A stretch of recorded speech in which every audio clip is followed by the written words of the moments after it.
नमस्ते बच्चों। आशा है कि आपको पार्ट 1 पसंद आया होगा, समझ आया होगा। भाग ए उसमें कुछ डिफिकल्ट शब्द जो है मैंने साथ साथ एक्सप्लेन किए हैं, मुहावरे साथ साथ एक्सप्लेन किए हैं। शुरू में पार्ट के शुरू से मुहावरे में एक्सप्लेन करती आ रही हूँ। उसके अलावा जो नॉर्मल सेइंग है, जो कुछ भी है छोटा छोटा जो हमारे लेखक ने इसमें डाला है, हिंदी के सम्राट ने इसमें डाला है, वो सब मैंने आपको एक्सप्लेन किया है। अब चलते हैं आगे, ठीक है। अब देखिए, हमने जो भी पेज नंबर 34 और 35 पर किया, वह सब हम अभी वापस डिस्कस कर रहे हैं कुछ स्मरणीय बिंदुओं में। लाल बिहारी का बड़ों के साथ बुरा व्यवहार। लाल बिहारी ताकतवर और बहुत ही, जैसे बोलते हैं, कुश्ती में कुशल होने के बावजूद भी उसका जो है व्यवहार, इसकी और उसका जो व्यवहार था बड़ों के साथ वो बहुत ही बुरा था। उसके बाद आनंदी का क्रोधित हो जाना और मायके की बुराई ना सुन पाना, आनंदी को चोट लगना और उसका कोप भवन में चले जाना, और चौथा पॉइंट था श्रीकंठ से सबकी बातचीत। ठीक है, अब नेक्स्ट देखते हैं आगे क्या है। अब देखिए आगे, उसने कहा कि वे मुझे लगी, मुझे बुरा लगा, मुझसे रहा ना गया। मैंने कहा कि वहां मैंने कहा कि वहां इतना घी तो नाई का हार खा जाती है। अब आनंदी जो है अपने पति से बात कर रही है, श्रीकंठ से। उसने श्रीकंठ को कहा कि मुझसे रहा ना गया, मुझसे मैं रह नहीं पाई, और मैंने जवाब दे दिया उसे आगे से कि इतना घी तो नाई का हार खा जाती है, मतलब मेरे नौकर चाकर खा जाते हैं, पी जाते हैं, खा पी जाते हैं, और किसी को जान भी नहीं पड़ता, मतलब किसी को पता भी नहीं चलता। जान भी नहीं पड़ना मतलब पता भी न चलना। बस इतनी सी बात पर उस अन्यायी ने मुझ पर खड़ाऊ फेंक मारी। और वो बोलती है बस इतनी सी बात मैंने उसको कही, और उस अन्यायी ने, वो अन्यायी किसको कह रही है? लाल बिहारी को, कि मुझ पर खड़ाऊ फेंक मारी। यदि हाथ से ना रोक लेती, यदि मैं हाथ से ना रोक लेती तो सिर फट जाता। उसी से पूछो मैंने जो कुछ कहा वह सच है या झूठ। अब वो बोलती है कि कंठ बिहारी को सारी बात बताती है अपने पति को, और बोलती है कि आप उससे पूछ लो कि जो मैंने कहा वो सही था, सच था या झूठ था। श्रीकंठ की आंखें लाल हो गई। आंखें लाल होना अगेन मुहावरा है, क्रोध आना। श्रीकंठ को बहुत गुस्सा आया, यहाँ तक हो गया उस छोकरे का साहस। और बोले, श्रीकंठ ने बोला कि उस लड़के का साहस यहाँ तक हो गया, इस तरह के से व्यवहार करने लग गया वो। आनंदी स्त्रियों के स्वभाव अनुसार रोने लगी, क्योंकि आंसू उनकी पलकों पर रहते हैं। अब आनंद लेखक के हिसाब से कि स्त्रियों का स्वभाव क्या होता है कि वे रोने लग जाती हैं छोटी छोटी बात पर। कोई भी बात हो, अगर जैसे उसके हस्बैंड ने उसके प्यार से उसकी बात सुनी, उससे आराम से बात की, तो वह उसका जो क्रोध है वो आंसुओं के रूप में आंखों से छलक आया।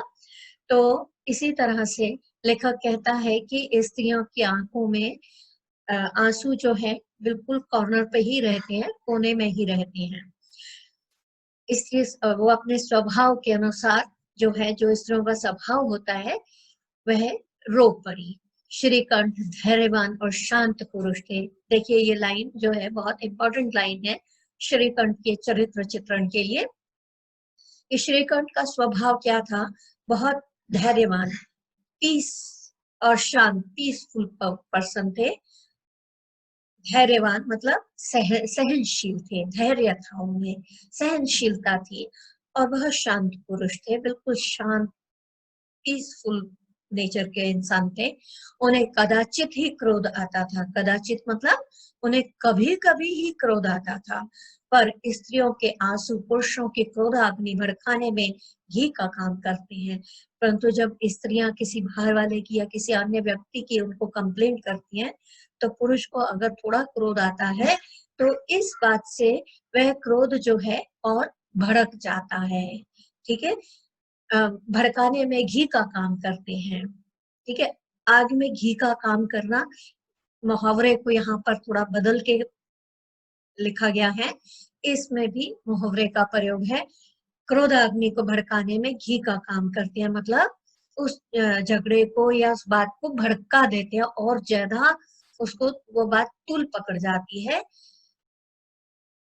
रात भर करवट बदलते रहे। अब श्रीकंठ जो है पूरी रात करवटें बदलते रहे, वह सो नहीं पाए। विघ्नता के कारण पलक तक नहीं झपकी। पलक न झपकना मतलब बिल्कुल सो ना पाना, पूरी रात आंखों में काटना। अब देखिए, उद्विग्नता मतलब गुस्से और दुख के कारण मिली जुली ये जो सोच थी, मिले जुले जो इसका असर था इस चीज का, उसके कारण वे एक रात को एक पल भी अपनी पलक नहीं झपक पाए। पलक मतलब आईलिड, बिल्कुल भी वो सो नहीं पाए। प्रातःकाल अपने बाप के पास जाकर बोले, दादा अब इस घर में मेरा निर्वाह नहीं है। अब सुबह सुबह जो है वे उठते हैं और अपने पिता के पास जाते हैं और बोलते हैं कि अब इस घर में मैं नहीं रह सकता, मेरा गुजारा नहीं है। निर्वाह ना होना मतलब गुजारा ना होना। इस तरह विद्रोहपूर्ण बातें कहने पर श्रीकंठ ने कितनी ही बार अपने मित्रों को आड़े हाथों लिया। इस तरह विद्रोहपूर्ण मतलब इस तरह की विद्रोह से भरी हुई बातें, जो घर वालों के अगेंस्ट बातें थी, कहने पर श्रीकंठ ने कितनी बार ही अपने मित्रों को, जब उनके मित्र इस तरह की बातें करते थे, तो श्रीकंठ ने कितनी बार उन लोगों को डांटा है। आड़े हाथों लेना मतलब डांटना, डांट डपट करके या डांट के कोई बात कहना। तो ये भी एक मुहावरा है। परंतु दुर्भाग्यवश आज उन्हें स्वयं ही वे बातें अपने मुंह से कहनी पड़ी। दुर्भाग्यवश मीन्स वेरी अनलकी, अनलकी। दुर्भाग्य मतलब अनलकी, लकी अनलकी, सौभाग्य लकी, दुर्भाग्य अनलकी। ठीक है।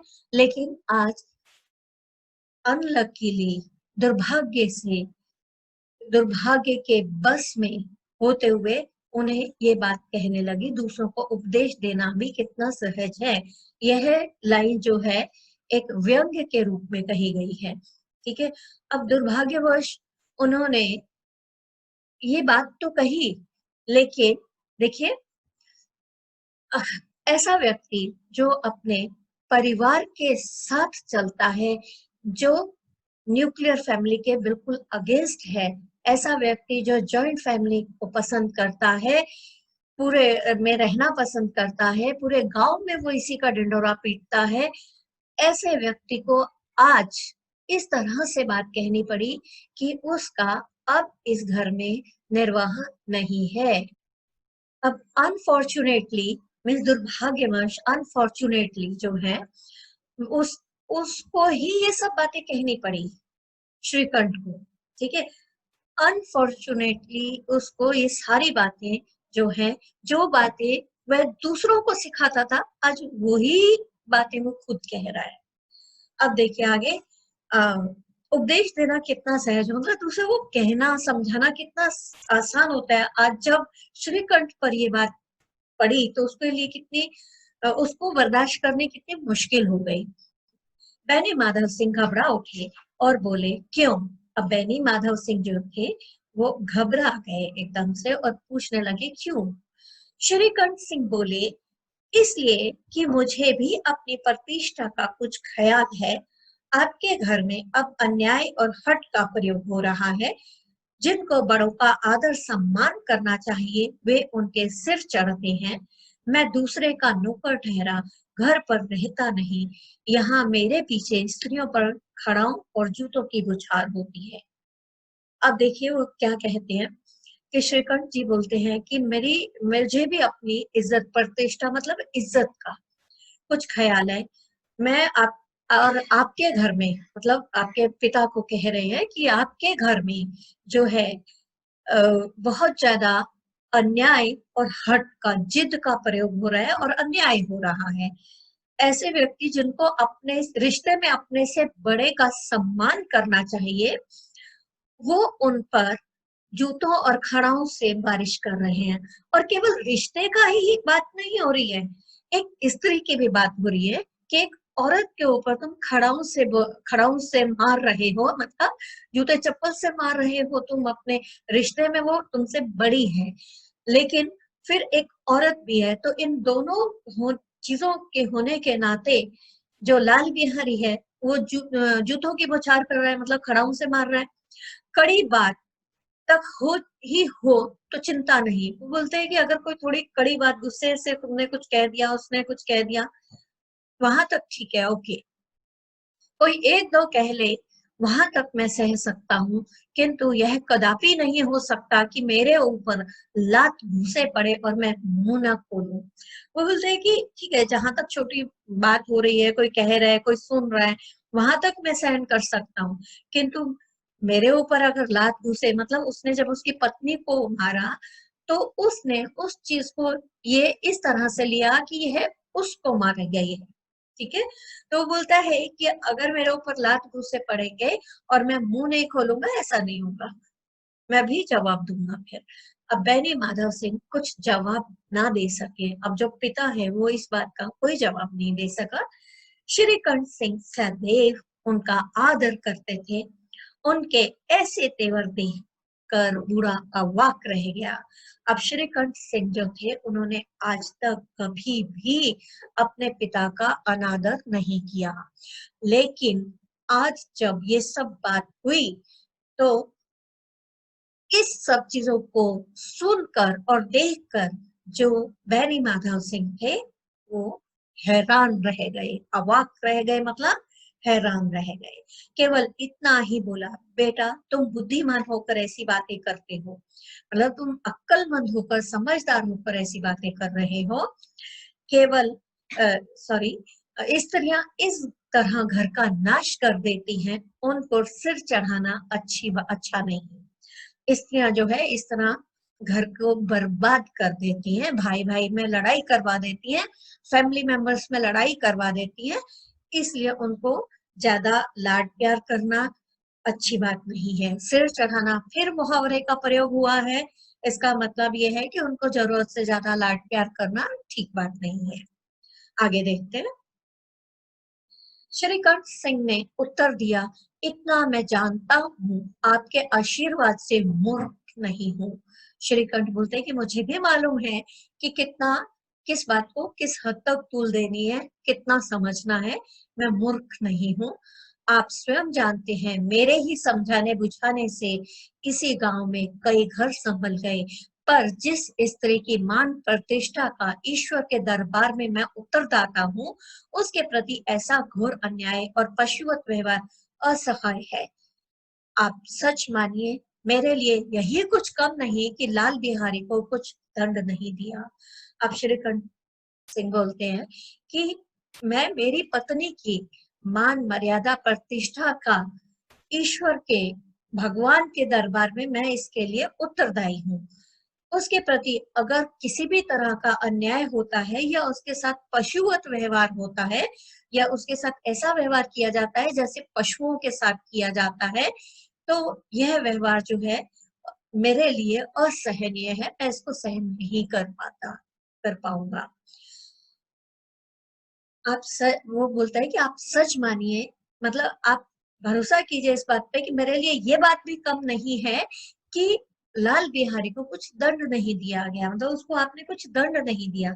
अब देखिए यहाँ पर ये बात इस पैराग्राफ में उन्होंने क्या कहा कि औरत की मान मर्यादा का जिम्मेदार उसकी रक्षा करना, उसकी इज्जत की सुरक्षा करना मेरा धर्म है, ये वो कह रहे हैं।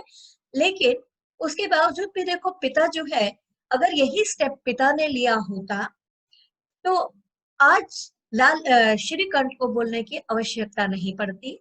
जब बुजुर्ग घर में होते हैं तो ऐसे किसी भी मामले में बुजुर्ग जो है दोनों पक्षों का सुन के वहां पर जस्टिस करते हैं, न्याय देते हैं और दोनों पक्षों को माननीय होता है बड़े परिवारों में। लेकिन उसके पिता ने ऐसा कुछ नहीं किया। उन्होंने जो है केवल और केवल लाल बिहारी का साथ दिया, श्रीकंठ को पूरी बात नहीं बताई। यही अगर पिता ने बैनी माधव सिंह ने ये किया होता तो आज ये हालात नहीं होते। मेरे लिए यही हाँ, और वो बोलते हैं कि ये कोई कम बात नहीं है कि उसने घर की स्त्री पर हाथ उठाया, घर की स्त्री के साथ इस तरह से व्यवहार किया, बदतमीजी की। तो ये कोई कम नहीं है कि आपने उसको कोई दंड नहीं दिया। ठीक है, एक पिता होने के नाते, एक घर के मुखिया होने के नाते, एक परिवार में बड़ा सदस्य होने के नाते आपको कुछ एक्शन लेना चाहिए था, पर उन्होंने नहीं लिया। अब देखिए आगे। अब बैनी माधव सिंह भी गरमाए, ऐसी बात और ना सुन सके, बोले लाल बिहारी तुम्हारा भाई है, उससे कभी भूल चूक हो उसके कान पकड़ो लेके। अब देखिए, उन्होंने थोड़ा गर्मी से ये बात की कि भाई वो तुम्हारा भाई है, उससे अगर कोई गलती हो गई है तो उसके कान पकड़ो। लेकिन ये क्या तरीका है, लाल बिहारी को मैं अपना भाई नहीं समझता। अब श्रीकंठ कहते हैं कि मैं उसको अपना भाई नहीं समझता। तो पिता पूछते हैं स्त्री के पीछे, तो अपनी बीवी के पीछे? तो बोलता है जी नहीं, उसकी क्रूरता और अविवेक के कारण।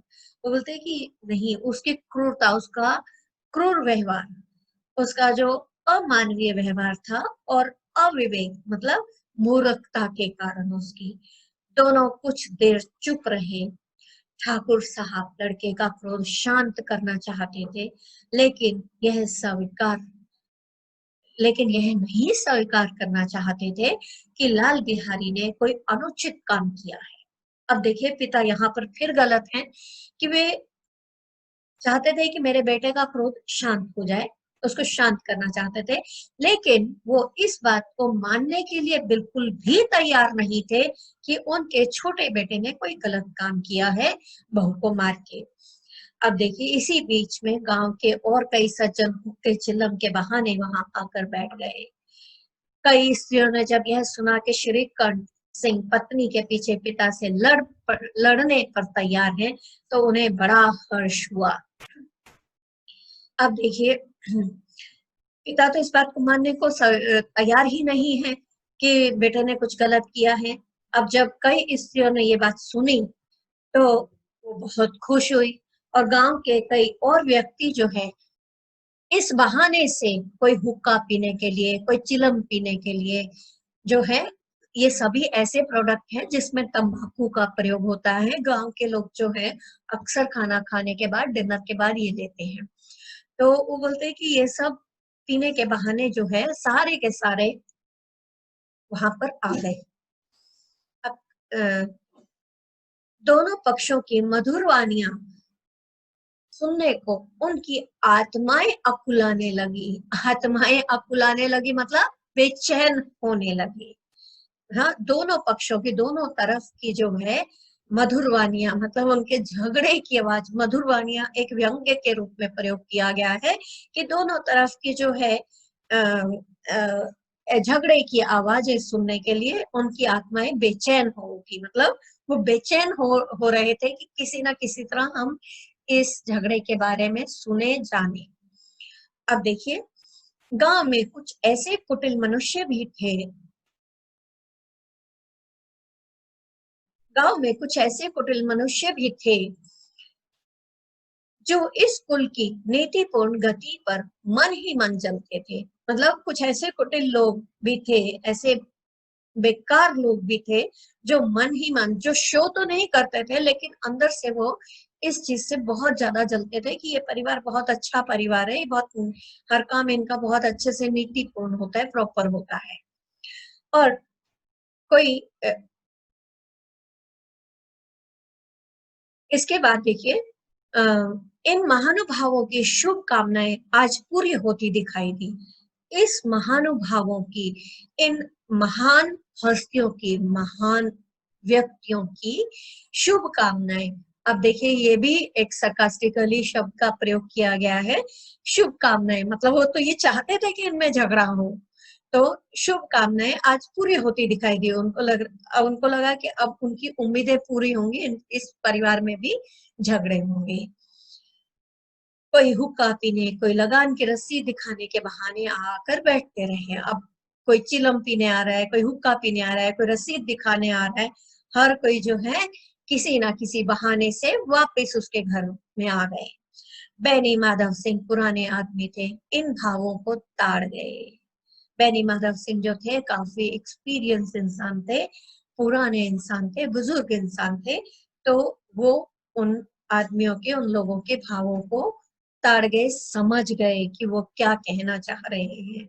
उन्होंने निश्चय किया, चाहे कुछ भी क्यों ना हो, इन द्वेषियों को ताली बजाने का अवसर नहीं दूंगा। अब वो डिसाइड करते हैं, निश्चय करना मतलब डिसाइड करते हैं।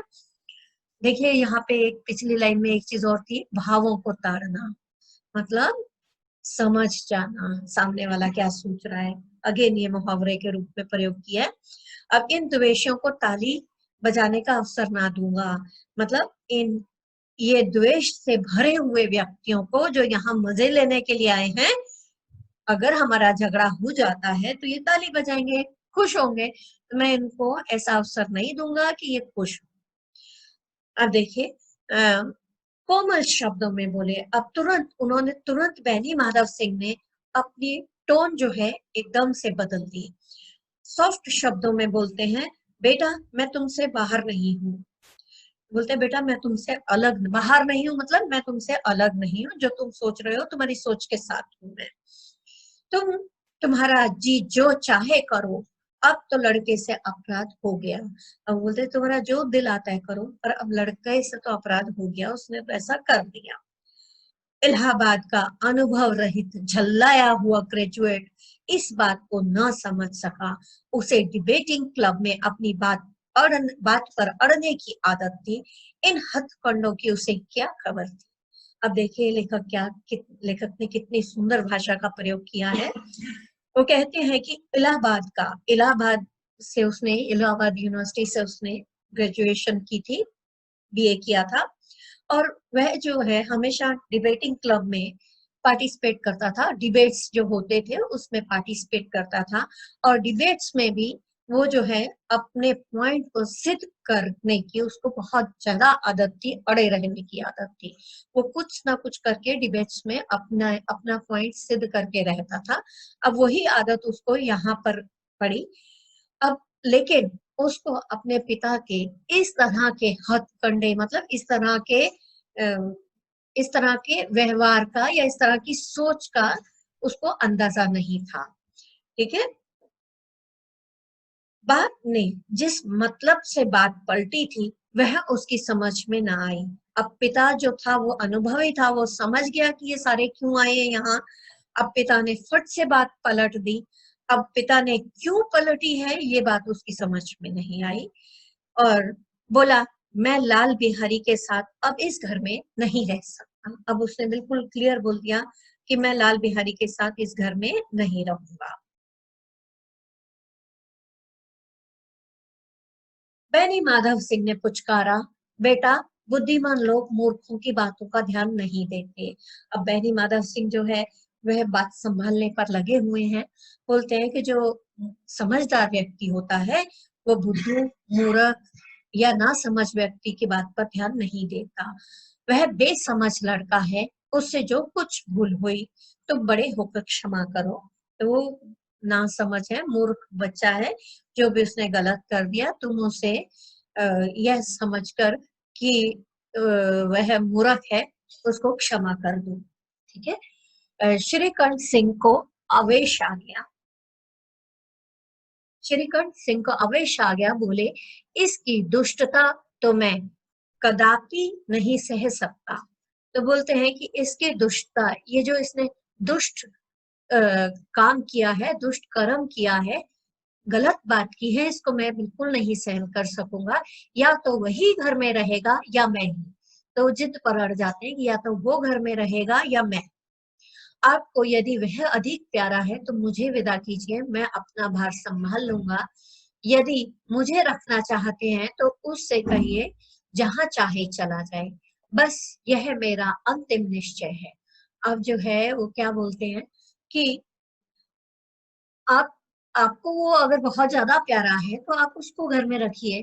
मैं अपना भार खुद संभाल लूंगा, मतलब मैं अपनी पत्नी लेकर अपना घर बार अपने आप चला लूंगा, चला जाऊंगा कहीं। यदि आप उसे रखना चाहते हैं तो उसे रखिए। हाँ, और अगर मुझे रखना चाहते हो तो मैं अपने आप मैं रह जाऊंगा, लेकिन अगर मुझे रखना चाहते हो तो आप उसे निकाल दीजिए घर से। सीधा सीधा वो ये कहना चाह रहा है। और ये कहता है कि यह मेरा अंतिम निश्चय है, मतलब ये मेरा अंतिम निर्णय है, ये मेरा डिसीजन है। लाल बिहारी दरवाजे की चौखट पर चुपचाप खड़ा बड़े भाई की बातें सुन रहा था। वह श्रीकंठ के सामने चारपाई पर बैठ जाए, हुक्का पी ले या पान खा ले, बाप का भी वह बाप का भी लिहाज न करता था। अब देखिए, लाल बिहारी जो है दरवाजे की चौखट पर चुपचाप खड़ा हुआ था। चौखट मतलब दरवाजे का जो फ्रेम होता है एंट्री का, वहां पर खड़ा सुन रहा था। अब लाल बिहारी जो है वो अपने भाई की इतनी इज्जत करता था कि वह उसके सामने ना तो चारपाई पर बैठता था, ना हुक्का पीता था, ना कभी पान खाता था। लेकिन इतने लिहाज, इतनी इज्जत वो अपने फादर को भी नहीं देता था, अपने बाप को भी नहीं देता था, जितना वह अपने बड़े भाई की करता था। श्रीकंठ का भी उस पर हार्दिक स्नेह था। हार्दिक मतलब बहुत ज्यादा। श्रीकंठ भी उसे बहुत प्यार करते थे। अपने होश में उन्होंने उसे कभी घुड़का तक ना था, और जब से उन्होंने समझ आई थी उन्हें, उन्होंने कभी उसको डांटा नहीं था। जब वह इलाहाबाद से आते तो उसके लिए कोई ना कोई वस्तु अवश्य लाते। अब जब भी वो इलाहाबाद जाते थे और वहां से उसके लिए कोई ना कोई वस्तु जरूर लेकर आते थे। मुकदर की जोड़ी उन्होंने ही बनवा दी थी। अब मुकदर क्या होता है? जो लोग पहलवानी करते हैं तो लकड़े के, भारी लकड़े के ऐसे इंस्ट्रूमेंट होते हैं जिनको लेकर जो है अक्सर एक्सरसाइज की जाती है। पहले जमाने में कोई जिम वगैरह तो हुआ नहीं करते थे, तो इस तरह के कुछ भारी लकड़े के ऑपरेटर्स बनाए जाते थे, जिनसे जो है ये कुश्ती करने वाले लोग जो है उनसे एक्सरसाइजेस किया करते थे, जैसे कि आजकल हम वेट लिफ्टिंग करते हैं। ठीक है। अब देखिए, पिछले साल जब उन्होंने अ, पिछले साल जब उन्होंने अपने से डेढ़ डेढ़ मतलब 1.5 गुने, पिछले साल लास्ट ईयर उन्होंने जब ड्योढ़े जवान को नाग पंचमी के दिन दंगल में पछाड़ा तो उन्होंने पुलकित होकर अखाड़े में जाकर उसे गले से लगा लिया और 5 रुपए के पैसे लुटा दिए। अब ये जब जिस समय की ये बात हो रही है, उस समय 5 रुपए मतलब बहुत बड़ी रकम हुआ करती थी, बहुत ज्यादा पैसे होते थे। अब देखिए, पिछले साल के वो बता रहे हैं कि जब लाल बिहारी ने नाग पंचमी के दिन दंगल में अपने से ड्योढ़े मतलब 1.5 गुने व्यक्ति को दंगल में मतलब कुश्ती में पछाड़ दिया, मतलब हरा दिया। तो उन्होंने पुलकित होकर मतलब खुश होकर, पुलकित होना मतलब खुश होना, होकर अखाड़े में ही जाकर, तो वो अखाड़े में ही घुस गए, वहां जाकर उन्होंने उसे गले से लगाया और 5 रुपए के पैसे, छुट्टे पैसे जो है उस पर लुटा दिए। लुटा दिए मतलब पहले जमाने में क्या होता था कि जिस पर जो जीता है, बहुत ज्यादा खुशी होती थी तो उस पर ऐसे वार कर ऐसे फेंक के जाते थे पैसे। ठीक है। सो इस तरह से उसने 5 रुपए के पैसे जो है उस पर लुटा दिए। ऐसे भाई के मुंह से आज ऐसी हृदय विदारक बात सुनकर लाल बिहारी को बड़ी ग्लानि हुई।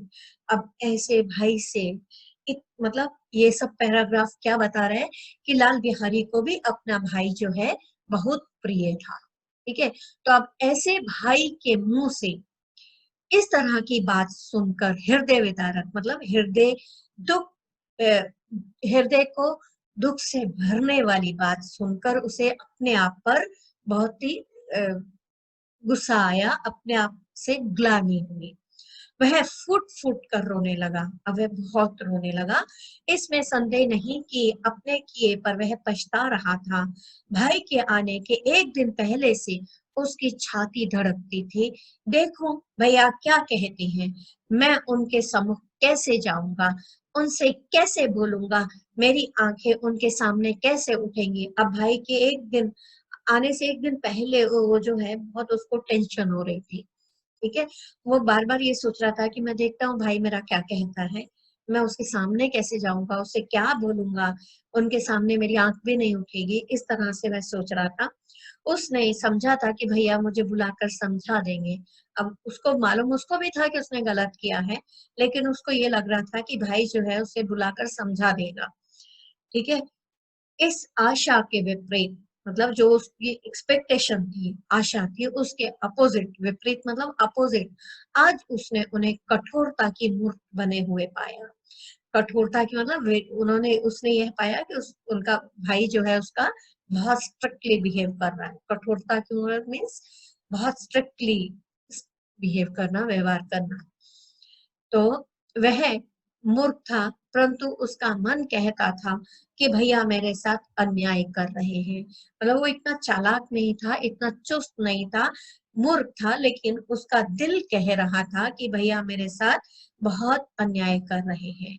यदि श्रीकंठ सिंह उसे अकेले में बुलाकर दो चार कड़ी बातें कह देते, वो बोलते हैं कि अगर श्रीकंठ सिंह जो है, बड़ा भाई जो है, उसे बुलाकर दो चार कड़ी बातें कह देते, इतना ही नहीं दो चार तमाचे भी लगा देते, तो कदाचित उसे इतना दुख ना होता। अगर मुझे दो चार थप्पड़ भी मार देते, बोलता है, तो मुझे इतना दुख नहीं होता जितना अब हो रहा है उनके इस तरह के शब्दों का प्रयोग करने से।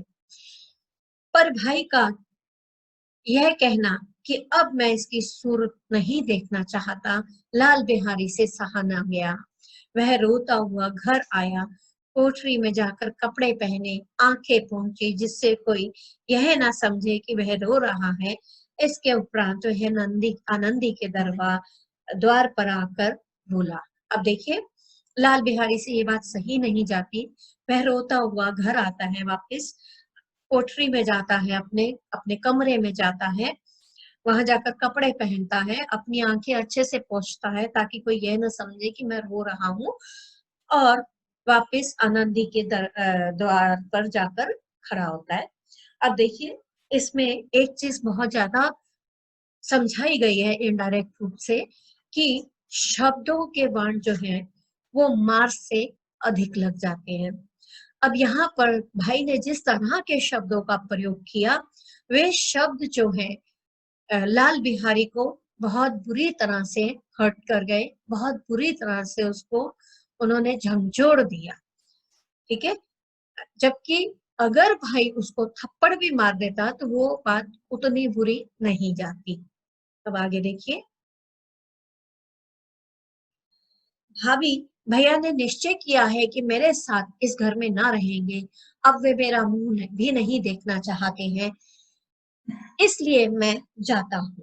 अब वो बोलते हैं कि वो ना तो मेरा मुंह देखना चाहते हैं और ना वो मेरे साथ रहना चाहते हैं, इसलिए मैं यहाँ से जा रहा हूँ, उन्हें फिर मुंह न दिखाऊंगा। मुझसे जो कुछ अपराध हुआ उसे क्षमा करना। यह कहते कहते लाल बिहारी का कंठ भर आया। अब वो भाभी को बोलता है कि मैं उनको मुंह मुंह ना दिखाना मतलब कभी सामने ना आना, वापिस मुहावरा। और वो क्षमा के लिए कहता है कि उन्हें कहना कि मुझे क्षमा कर दे। और ये कहते कहते उसका कंठ जो है भर आता है रोने के रुंदन की वजह से। जिस समय लाल बिहारी सिर झुकाए आनंदी के द्वार पर खड़ा था, उसी समय श्रीकंठ भी आंखें लाल किए बाहर से आए। आंखें लाल किए मतलब क्रोध से उनकी आंखें लाल थी, गुस्से में। ठीक है, आंखें लाल होना या करना जो है मुहावरा है। तो वह बाहर से वह आते हैं। भाई ने देखा तो भाई ने देखा तो घृणा से आंखें फेर ली। आंखें फेर लेना मतलब इग्नोर करना, वापिस मुहावरा है ये, आंखें फेरना।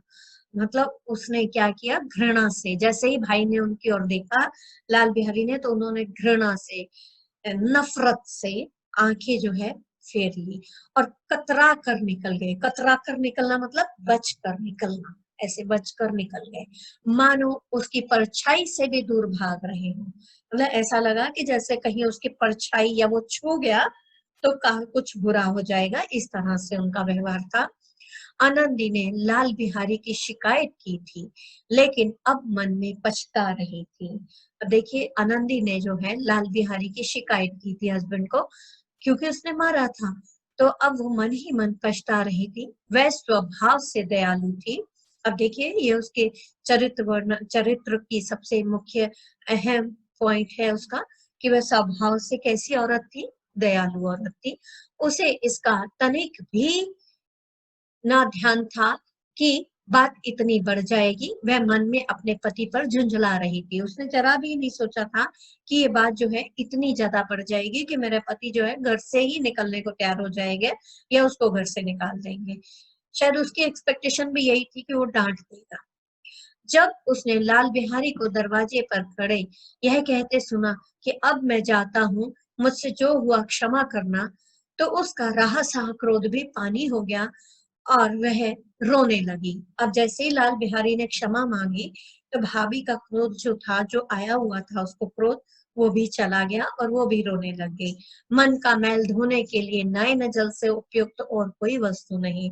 मन का मैल मतलब मन में जो हमारी भावनाएं हैं, जो हमारा गुस्सा है, वो सब जो है धुल जाता है जब हम रो पड़ते हैं, नयनों से जब जल बहता है। श्रीकंठ को देखकर आनंदी ने कहा, लाल बाहर खड़े बहुत रो रहे हैं। अब श्रीकंठ क्या बोलते हैं, तो मैं क्या करूं। अब श्रीकंठ बोलते हैं तो मैं क्या करूं अगर वो रो रहा है तो। श्रीकंठ को सॉरी, भीतर बुला लो, मेरी जीभ में आग लगे। वो बोलती है कि उसको भीतर बुला लीजिए, मेरी जीभ में आग लगे। अब वो कहती है कि मैंने ही क्यों कहा, मेरी जीभ में ही आग लगे, क्यों मैं ज्यादा बोलती हूँ, कहाँ से मैंने ये झगड़ा उठाया। तो वो अपने आप को कोसने लग जाती है कि मैंने ये सब किया।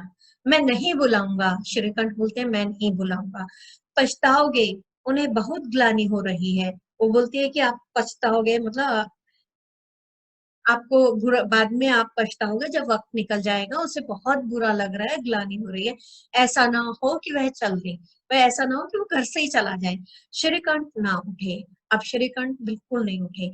इतने में लाल बिहारी ने फिर कहा, भैया, भाभी भैया से मेरा प्रणाम कह दो, वे मेरा मुंह नहीं देखना चाहते, इसलिए मैं अपना मुंह उन्हें न दिखाऊंगा। वो बोलता है कि भैया को नमस्ते कह दो, प्रणाम कह दो, वो मुझे मेरा मुंह नहीं देखना चाहते हैं, और अब मैं उन्हें अपना मुंह कभी नहीं दिखाऊंगा, मतलब अब मैं उनसे कभी नहीं मिलूंगा।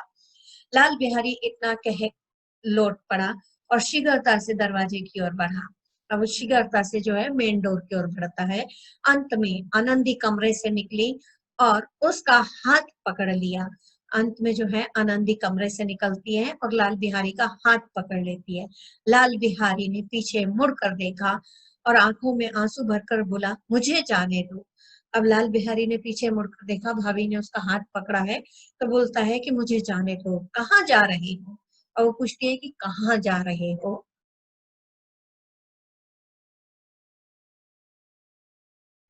आनंदी ने उसे क्षमा कर दिया है। वो पूछ रही है कहाँ जा रहे हो। अब आगे देखते हैं अगले पृष्ठ पर, जहां कोई मेरा मुंह ना देखे। जहां कोई मतलब मैं ऐसी जगह जा रहा हूँ जहां कोई मेरा मुंह ना देखे। मैं तुम लोगों के साथ रहने योग्य नहीं हूँ। वो कहता है कि मैं तुम्हारे साथ इस लायक नहीं हूँ कि मैं तुम्हारे साथ रहूं। मेरा व्यवहार, उसको बहुत ग्लानि हो रही है, तो इसलिए वह उस ग्लानि की वजह से, उस पश्चाताप की वजह से यह बोल रहा है। तुम्हें मेरी सौगंध, अब एक पग भी आगे ना बढ़ाना। बोलते हैं तुम्हें मेरी सौगंध है, तुम एक कदम भी आगे नहीं जाना, जब तक तुम्हें मुझे यह ना मालूम हो जाए कि भैया का मन मेरी तरफ से साफ हो गया, तब तक मैं इस घर में कदापि ना रहूंगा। वो बोलता है कि जब तक मुझे ये नहीं पता चलता कि भाई ने मुझे माफ कर दिया, मन साफ होना मतलब उन्होंने मुझे क्षमा कर दिया, तब तक कहते हैं मैं इस घर में नहीं रहूंगा। श्रीकंठ का हृदय भी पिघला। अब पत्नी ने रोका, जब पत्नी रोक रही थी तो श्रीकंठ का भी हृदय जो है वो पिघल गया। उन्होंने भी उसको क्षमा कर दिया। उन्होंने बाहर आकर लाल बिहारी को गले से लगा लिया। दोनों भाई खूब फुट फुट कर रोए। अब वो भी बाहर आ जाता है और अपने भाई को गले से लगाता है, और दोनों भाई जो है खूब रोते हैं। लाल बिहारी ने सिसकते हुए कहा, सिसकना मतलब रोते हुए जो हिचकी टाइप आती है और धीरे-धीरे आवाज़ निकलती है टूट-टूट कर, उस तरह से वह कहता है, "अब कभी मत कहिएगा कि तुम्हारा मुँह ना देखूँगा।" बोलते हैं कि अब कभी मत कहना कि तुम मेरा मुँह नहीं देखोगे, इसके सिवाय आप जो दंड देंगे मैं सहर्ष स्वीकार करूँगा।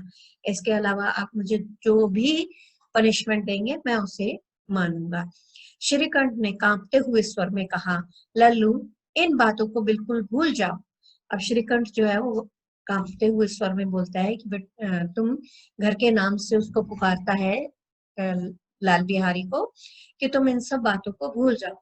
ईश्वर जो चाहेगा तो फिर ऐसा अवसर ना आएगा। अगर ईश्वर ने चाहा तो फिर दोबारा ऐसी बात नहीं होगी। बैनी माधव सिंह बाहर से आ रहे थे।